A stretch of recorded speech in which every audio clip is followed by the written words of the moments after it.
નમસ્કાર મિત્રો, એકવાર ફરીથી આપણે તમારા માટે એક ખાસ વિડીયો લઈને આવી ગયા છીએ આંબાની ખેતી. આંબાની ખેતી કરતા ખેડૂતો કે જે એક બાગાયતી પાક કહેવાય, તો હાલના સમયે આપણે બાગાયતી ખેતીમાં જોઈએ તો આંબામાં હવે આપણે ફળ તો લઈ લીધા છે.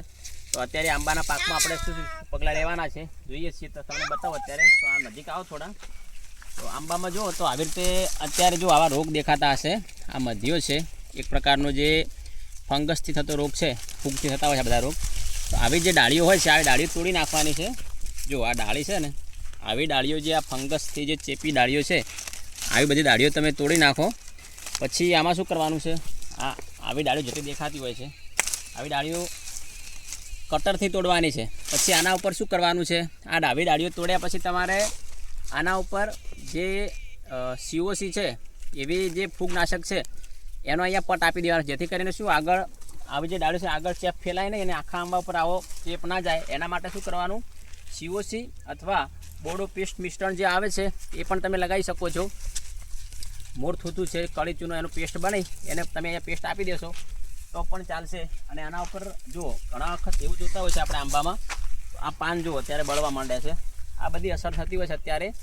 અને આના લીધે શું થાય છે, પછી ધીરે ધીરે હું તમને બતાવું. ચલો આવો એક એવો પ્લાન્ટ બતાવું આગળ. આવી રીતે પછી ઘણીવાર એવું થતું હોય છે કે આંબાના આખા પ્લાન્ટ સૂકાઈ જતા હોય છે.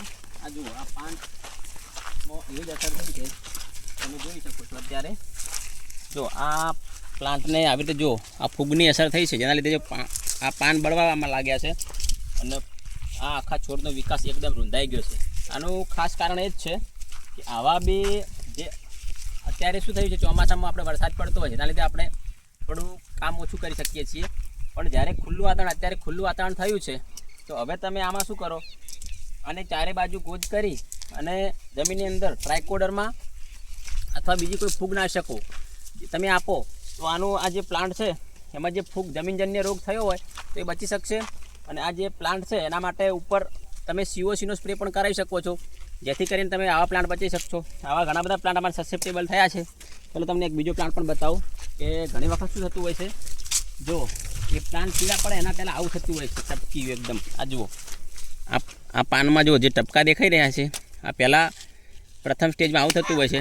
ધીરે ધીરે આવી રીતે પાન છે આવા પાન આ બધા ટપકી થઈ આ એક પ્રકારનો રોગ છે, એન્થ્રેકનો જ રોગ છે, જે ફૂગથી થતો રોગ છે. તો આવી બધી ડાળીઓ છે એ તોડી આમાં મોર થૂથું કળીચૂનો જો આના લીધે જુઓ તમે, મેં તમને હાલ જ કીધું ને, આ પાન ઉપર પહેલાં થયો, પછી હવે જુઓ આ રોગ થઈ ગયો આગળ. આ આખી ડાળી જુઓ, મધ્યો આવી ગયો છે, આમાં દેખાય છે. આ ગુચ્છ પરનો જે રોગ છે એ વાયરસથી થઈ જતો હોય છે આવી રીતે ફૂગથી. તો આવા બધી ડાળીઓ ઓછી કરો, આવી બધી ડાળીઓ કાઢી નાખવી જોઈએ. અને આપણે જે ખેતી કરતા હોઈએ છીએ આંબાની, એમાં ખાસ અત્યારે આ પગલાં લેવાની જરૂર છે. તમે જેવી આ ડાળીઓ છે એ બધી ડાળીઓ કાઢી નાખો. જે આંબા ઉપર રોગ નહીં હોય એ જુઓ, આ આંબા ઉપર રોગ નથી તો આંબા નવા પાન આવી ગયા છે, એકદમ વિકાસ જો કેવો સારો થયો હોય એ તમે જોઈ શકો છો. પેલો આંબો છે એ રોગ આવી ગયો એટલે કેટલો અહીંયા બે ફૂટે રોકાઈ ગયો છે. આ આંબો જુઓ 7-8 ફૂટનો થઈ ગયો. વાવણી તો એક જ સમયની છે, એટલે આટલો ફરક પડતો હોય છે.